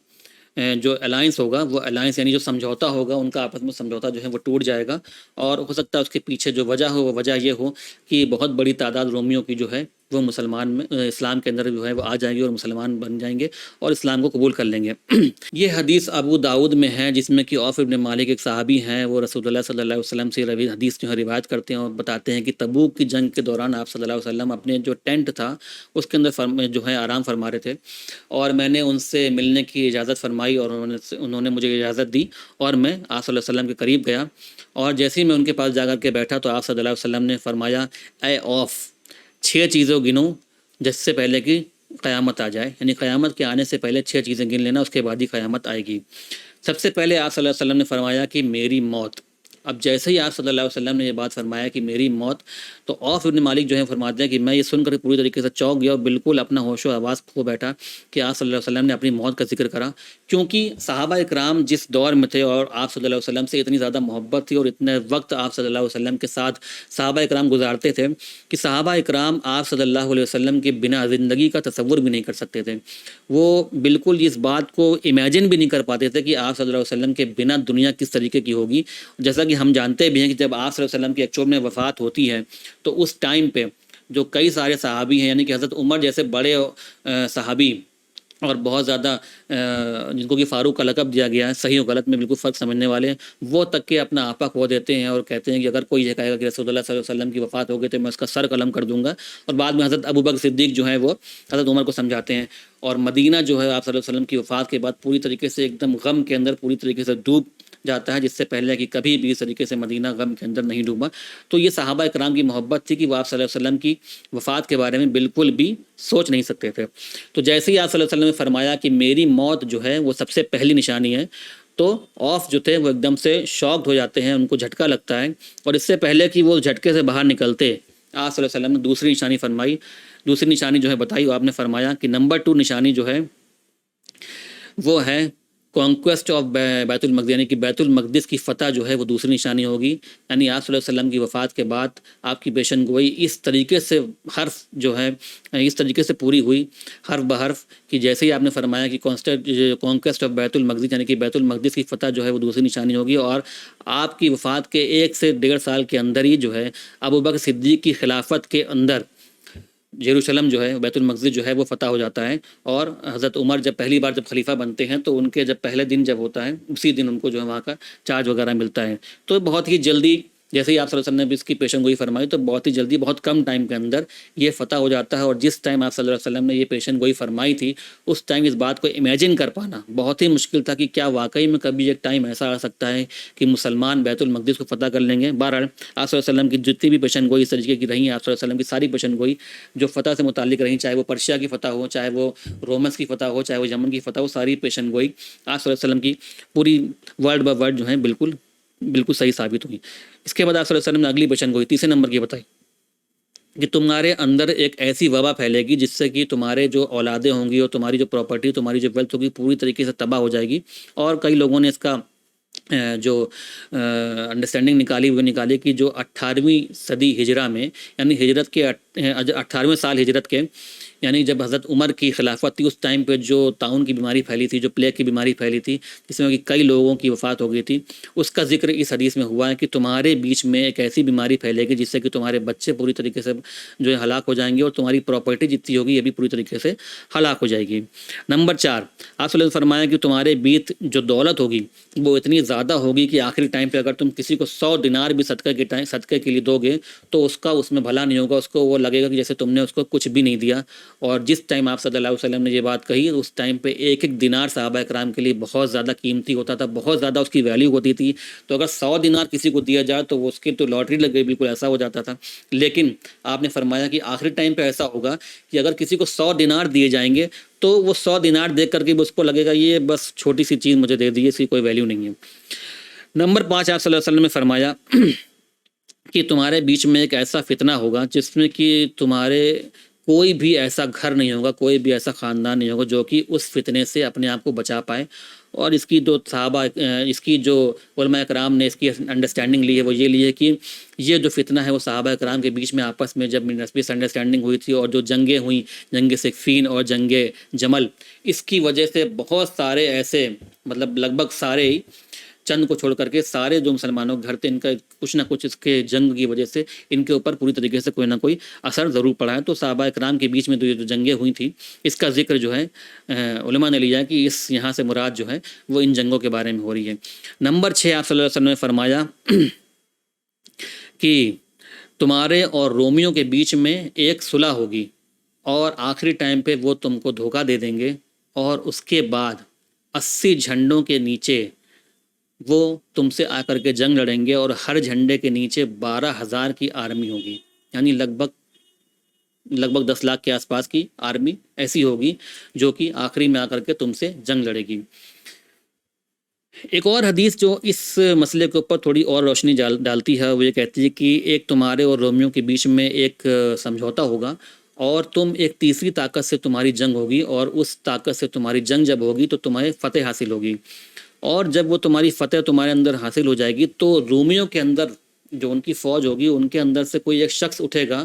اور جو صلیب ہوتی ہے، جو کراس ہوتا ہے کرسچنوں کا، اس صلیب کو ایک جگہ پہ گاڑ دے گا اور کہے گا کہ اس کی وجہ سے ہمیں جنگ میں فتح حاصل ہوئی ہے۔ اب جب وہ یہ کام کرے گا تو مسلمان اس کو دیکھیں گے اور سمجھیں گے کہ یہ تو اس نے غلط کام کیا ہے، اور وہ کہیں گے کہ اصل میں اس کی وجہ سے نہیں، اور اصل میں تو ہم کو اللہ نے اس جنگ میں فتح یاب کیا، اصل میں اللہ کی وجہ سے ہم کو فتح حاصل ہوئی ہے۔ تب یہ جو بات جو صرف 2 انڈیویجول لوگوں کے بیچ میں ہو رہی تھی، انفرادی طور پر 2 لوگوں کے بیچ میں بات ہو رہی تھی، یہ دھیرے دھیرے بڑھے گی اتنی زیادہ کہ وہ دونوں جو آپس میں ایک بڑی جو سمجھوتے 2 لوگوں نے کر رکھے تھے، 2 آرمیوں نے، مسلمانوں کی آرمی اور رومیوں کی آرمی نے، یہ سمجھوتا جو ہے وہ آپس میں توڑ دیں گے، اور اس کے بعد پھر وہ 80 جھنڈوں کے نیچے جمع ہوں گے، اور ہر جھنڈے کے نیچے 12,000 کی آرمی ہوگی، یعنی لگ بھگ 10 لاکھ کی آرمی ہوگی جو کہ مسلمانوں کے خلاف آ کر کے جمع ہوگی۔ اچھا، اس کو کئی لوگوں نے الگ تعویل نکالی کہ 80 جھنڈے سے کیا مراد ہے، کچھ لوگوں نے کہا کہ یونائٹڈ نیشن وغیرہ ہے۔ بہرحال یہ اپنی تعویل ہے، اپنی انڈرسٹینڈنگ کے اور اجتہاد ہے، اس کے بارے میں ڈیٹیل یہاں پہ کچھ نہیں ملتی ہے۔ اب کیا یہ جو اتنی بڑی تعداد میں جنگ ہوگی، کیا یہ وہ جنگ ہے جس کو کہ ہم آرمیگیڈون کہیں گے؟ پھر یہ بات آتی ہے کہ اس بارے میں بالکل قطعی طور پہ کہہ پانا بالکل بھی امپاسبل ہے، بالکل یقینی طور پہ نہیں کہا جا سکتا کہ یہی جنگ ہوگی جو کہ آرمیگیڈون ہے۔ بہرحال اس طرح کی بہت ساری جنگیں ہوں گی جس میں کہ بڑی آرمی، بڑی فوج ہوں گی جو ایک دوسرے سے ٹکرائیں گی، اور اس میں سے بڑی تعداد جو ہوگی ان کی اس جنگ کے اندر ختم ہو جائے گی، کسی میں 99% ختم ہو جائے گی، کسی میں 2/3 ختم ہو جائیں گے، صرف 1/3 بچیں گے۔ بہرحال لیکن ان ساری حدیثوں کو پڑھنے کے بعد اور ان ساری جنگوں کے بارے میں سمجھنے کے بعد ایک چیز جو ہم کو سمجھ میں آتی ہے وہ یہ سمجھ میں آتی ہے کہ ان ساری جنگوں کے بعد جو فائنل جنگ ہوگی جو کہ دجال اور عیسیٰ علیہ السلام کے بیچ میں ہوگی، وہ اپنے آپ میں ایک بہت ہی مشکل جنگ نہیں ہوگی، کیونکہ اس سے پہلے اتنی جنگیں ہو چکی ہوں گی کہ سارے کے سارے جو ایک فوج یا ایک جو بڑی جو ایک طریقے سے جو آپس میں لوگ ایک دوسرے سے معاہدہ کر کے اسلام کے خلاف لڑ رہے ہوں گے، وہ سب دھیرے کر کے ٹوٹ جائیں گے، الگ جگہوں پہ جنگیں جب ہوں گی، تو آخری میں جب دجال اور عیسیٰ علیہ السلام کے بیچ کی جنگ ہوگی وہ جنگ آپس میں آسان ہوگی۔ اور اس کے بارے میں ہم نے حدیث میں بھی پڑھا ہے کہ جب عیسیٰ علیہ السلام اور دجال کے بیچ میں جنگ ہوگی تو عیسیٰ علیہ السلام کو جیسے ہی دجال دیکھے گا تو وہ دھیرے کر کے ایسے پگھلے گا جیسے پانی کے اندر نمک پگھلتا ہے، اور اگر اس کو اسی حال میں چھوڑ دیا جائے،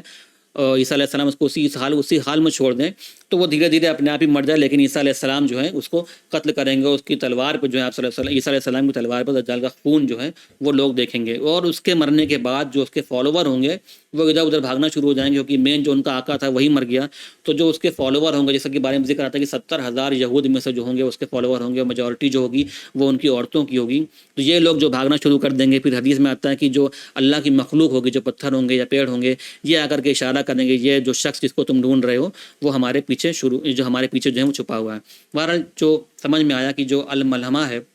جو بڑی ملحمۃ الکبریٰ ہے، وہ جو بڑی جنگیں ہوں گی وہ اس طریقے کی جنگیں ہوں گی جو کہ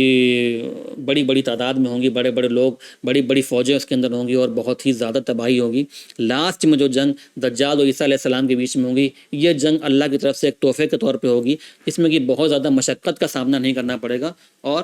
اس کی وجہ سے اس کی میں جو ہے اللہ تعالیٰ آسانی سے جو ہے مسلمانوں کو فتح دے دے گا، اور اس کے بعد عیسیٰ علیہ السلام جو ہے وہ پوری دنیا میں حکومت کریں گے، اور عیسیٰ علیہ السلام کے ساتھ مسلمان جو ہیں پوری دنیا میں رہیں گے، اور پھر بعد میں انشاءاللہ جو باتیں ہوں گی وہ آگے ہم ڈسکس کریں گے۔ ایک بات جو یہاں پہ ڈسکس کرنے کے لائق ہے وہ یہ ہے کہ یہ کانسیپٹ جو آرمیگیڈون کا کانسیپٹ ہے، یہ کانسیپٹ صرف مسلمانوں کے اندر نہیں پایا جاتا ہے، بلکہ یہ کانسیپٹ کرسچنوں کے اندر بہت ہی شدت کے ساتھ پایا جاتا ہے، اور جو لفظ ہے جس کی آرمیگیڈون لفظ ہے وہ ہیبرو کا لفظ ہے جس کو کہ ہار مجیدو کہتے ہیں، اور ہار مجیدو کی جو میننگ ہے وہ ہار مطلب جو ہوتا ہے وہ ہل ٹاپ، اور مجیدو جو ہے وہ ایک شہر کا نام ہے جو کہ یروشلم، جو کہ آپ کا اس ٹائم پہ جو اسرائیل ہے اس کے اندر یہ جو شہر جو ہے موجود ہے، جو کہ یروشلم کے نارتھ میں ہے، اور ملٹیپل ٹائم یعنی بائبل میں بہت بار اس جگہ مجیدوں کا ذکر ہوا ہے، اور اسپیشلی بک آف ریولیشن جو ہے وہ بائبل کی جو نیو ٹیسٹمنٹ ہے اس کی سب سے آخری بک ہے، بک آف ریولیشن، اس کے چیپٹر نمبر 16 میں آیت نمبر 16 میں آرمیگیڈون کا ذکر ہوتا ہے، اور یہ جو پوری بک ہے بک آف ریولیشن، اس میں آخری ٹائم پہ ہونے والی جو بھی نشانیاں ہیں، چاہے وہ عیسیٰ علیہ السلام کا دنیا میں دوبارہ آنا ہو، چاہے وہ اینٹی کرائسٹ یا دجال کا آنا ہو، چاہے وہ دابہ یعنی 666 جو ہے اس کا آنا ہو، اس سے ریلیٹڈ جتنی بھی باتیں ہیں وہ ساری باتیں جو ہیں وہ اس کے اندر موجود ہیں، اور میجورٹی آف کرسچن میں سے جو اس کے اوپر پوری طریقے سے یقین رکھتے ہیں اس میں سے میجورٹی جو ہے وہ ایونجیلیکلس اور بیپٹسٹ کی ہے۔ سیونتھ ڈے ایڈوینٹسٹ جو ہے وہ یہ نہیں مانتے ہیں، بلکہ وہ کہتے ہیں کہ عیسیٰ علیہ السلام جو ہے جب آئیں گے تو وہی ڈے جو ججمنٹ ڈے ہوگا وہ ہیون اور ہیل کا کانسیپٹ جو ان کا نہیں، بار سب جتنے بھی کرسچنس کے جو الگ الگ گروپ ہیں سب کا الگ الگ بلیف ہے۔ ایونجیلیکلس اور بیپٹسٹ جو ہے وہ اس ساری باتوں کو مانتے ہیں کہ عیسیٰ علیہ السلام دوبارہ آئیں گے اور زندہ کریں گے لوگوں کو، عیسیٰ علیہ السلام دوبارہ آئیں گے اور دجال آئے گا اور لوگوں کو زندہ کرے گا، اور عیسیٰ علیہ السلام اور ان کے بیچ میں جنگ ہوگی اور ایک دابہ نکلے گا، یہ ساری باتیں جو ہیں وہ ایونجیلیکلس اور بیپٹسٹ مانتے ہیں۔ بہرحال یہ کانسیپٹ آرمیگیڈون کا، ایک بڑی جنگ کا، کرسچنوں کے اندر بہت ہی شدت کے ساتھ پایا جاتا ہے، بائبل کے اندر اس کے اوپر ورسز ہیں، اور بائبل کے اندر یہ بات ڈیٹیل کے اندر آتی ہے کہ ایک اینٹی کرائسٹ آئے گا اور عیسیٰ علیہ السلام آخری ٹائم پر اس کو قتل کر لیں گے، اور اس کے بعد جو ہے عیسیٰ علیہ السلام جو ہے پوری دنیا کے اوپر حکومت کریں گے۔ بہرحال ان کا ایک بلیف جو ہے وہ یہ ہے کہ جو 1948 میں جو ایک نئی کنٹری اسرائیل بنی ہے، یہ ایکچول میں عیسیٰ علیہ السلام کے دنیا میں دوبارہ آنے کی ایک پیشن گوئی ہے، اس کا فلفلمنٹ ہے، یعنی پیشن گوئی اس کی وجہ سے وہ پیشن گوئی پوری ہو گئی ہے جب سے اسرائیل جو ہے وہاں پہ بنا ہے۔ بہرحال یہ ان کا اپنا بلیف ہے، اور اسی وجہ سے وہ اس جگہ کو سپورٹ کرتے ہیں اور وہ چاہتے ہیں کہ وہ جگہ بن جائے، کیونکہ جتنی جلدی یہ یہودی جو ہیں وہ اس جگہ پہ پہنچیں گے عیسیٰ علیہ السلام جو ہے اتنی جلدی دنیا میں جو ہے وہ دوبارہ واپس آئیں گے۔ اسی لیے جو بائبل کی پروفیسی ہے ان کے حساب سے، کہ بائبل کی پروفیسی کے حساب سے جیروشلم کا اس جگہ کا کیپٹل بننا، اس جگہ کی راجدھانی بننا، یہ ان کے لیے ایک پیشن گوئی تھی جو کہ پوری ہو گئی، اور اس کے بعد اب عیسیٰ علیہ السلام جو ہے بہت جلد دنیا میں دوبارہ واپس آنے والے ہیں، اور ان کا یہ ماننا ہے کہ جو اینٹی کرائسٹ کی جو ٹیم ہوگی ایکچول میں ان کے حساب سے یہ وہ لوگ ہوں گے جو کہ اسلام کو ماننے والے، یعنی ہم لوگ جو ہوں گے وہ ان کے حساب سے اینٹی کرائسٹ یعنی دجال جو ہوں گے ان کا ساتھ دینے والے میں سے ہوں گے، اور وہ لوگ جو ہوں گے وہ صحیح کا ساتھ دینے والے میں سے ہوں گے۔ بہرحال کہ ان کے اپنے بلیفs ہیں، جو آخری ٹائم پہ ہوگا انشاءاللہ وہ اللہ بہتر جانے، اور ہم اور آپ اللہ کرے کہ ہم اس فتنے سے بچے رہیں، دجال کے فتنے سے اللہ تعالیٰ ہم کو بچائے، کیونکہ جب وہ فتنہ ظاہر ہوگا تو پتہ نہیں کس وقت کس کا ایمان ڈول جائے اور وہ اس فتنے میں پڑھ کر کے اس